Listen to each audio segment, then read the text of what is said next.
Our reporter, Sam Nyamfore of River G County, reported a story regarding a 51-year-old woman who goes by the name of Helena Allison, right? And she was arrested in Fishtown with a bunch of tramadol and 116 round of single barrel bullets.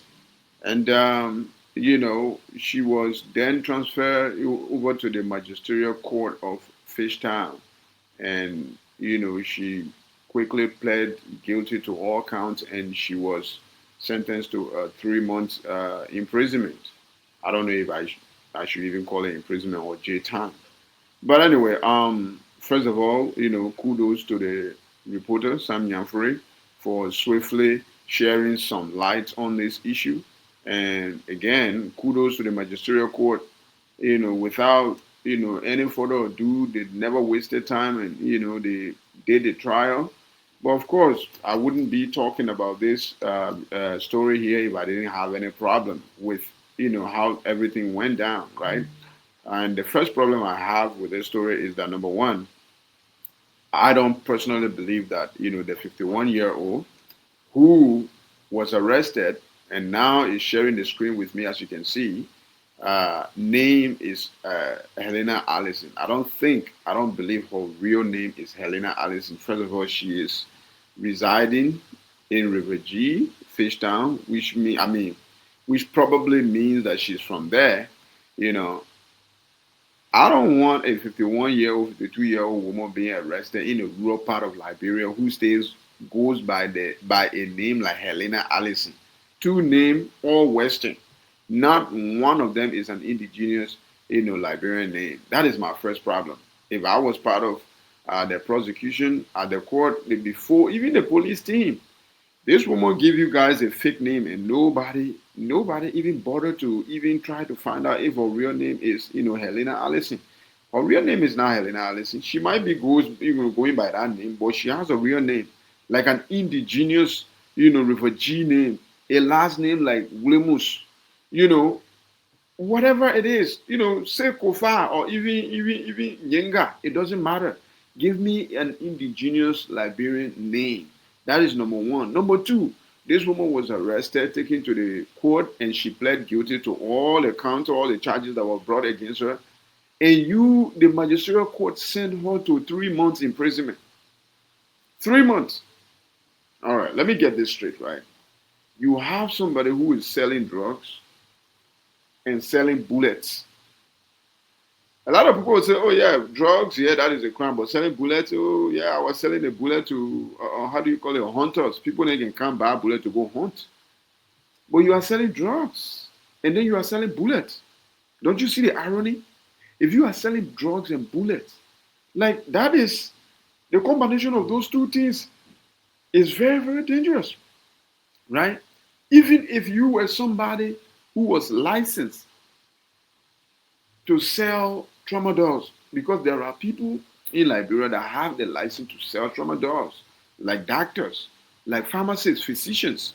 They can prescribe or even sell tramadol to the rightful person that need it. But we know that she's not a doctor, she's not a physician, she's not a pharmacist. She's selling tramadol to people who uses it to get high. And then on top of that, she sells bullets. The combination of those two are very, very deadly, right? This is the main reason why she pleaded guilty in the first place. And the court sent her to jail for 3 months, 90 days to be precise. I'm saying somebody who have been doing this, she is in her 50s. This is not something that let me try to warn you. Sending somebody to 3 months, 6 months is a warning.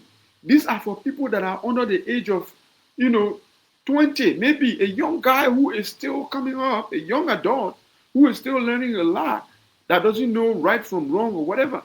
You send them to a short period of time in jail so that they will learn from their mistakes and come back out and be a better person. But she is in her 50s and she's deciding to flush the future of the country in the toilet.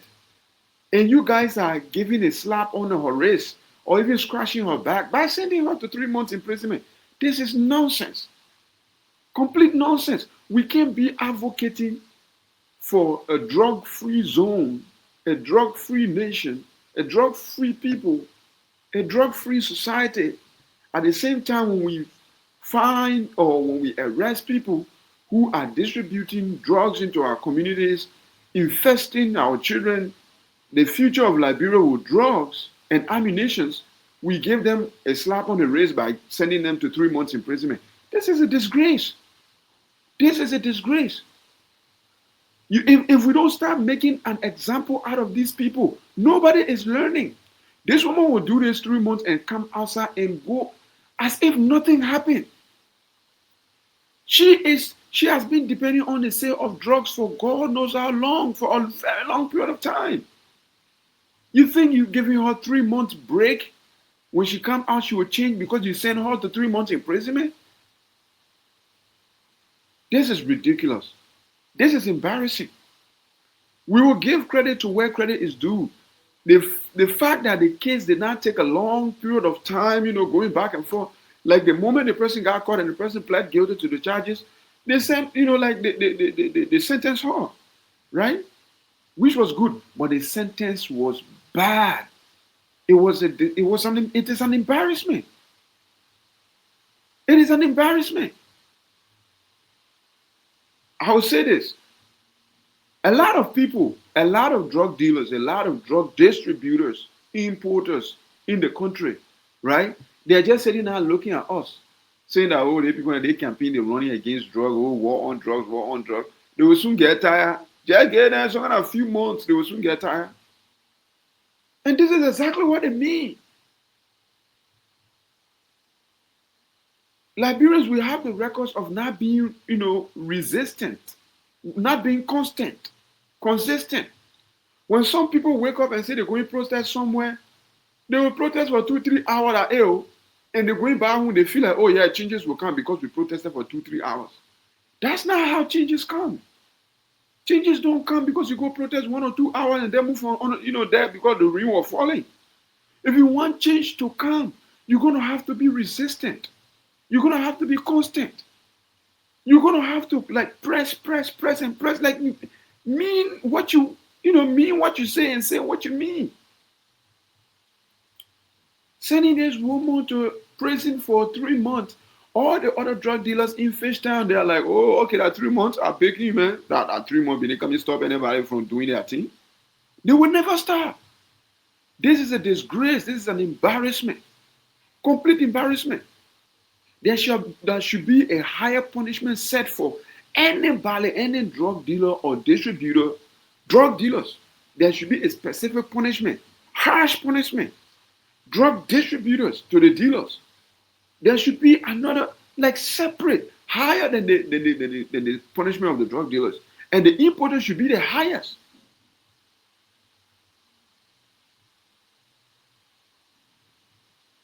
Set the punishment at 5 years. People who are dealing drugs, if you are caught dealing drugs, you go to jail for 5 years. And then catch, multiple people and send them to jail for 5 years, and you see the changes happening. Send the distributor, 10 years. Importers send them 30 years or lifetime imprisonment. Then we start talking. 3 months? This is a disgrace, man. This is a disgrace. Like, follow and subscribe.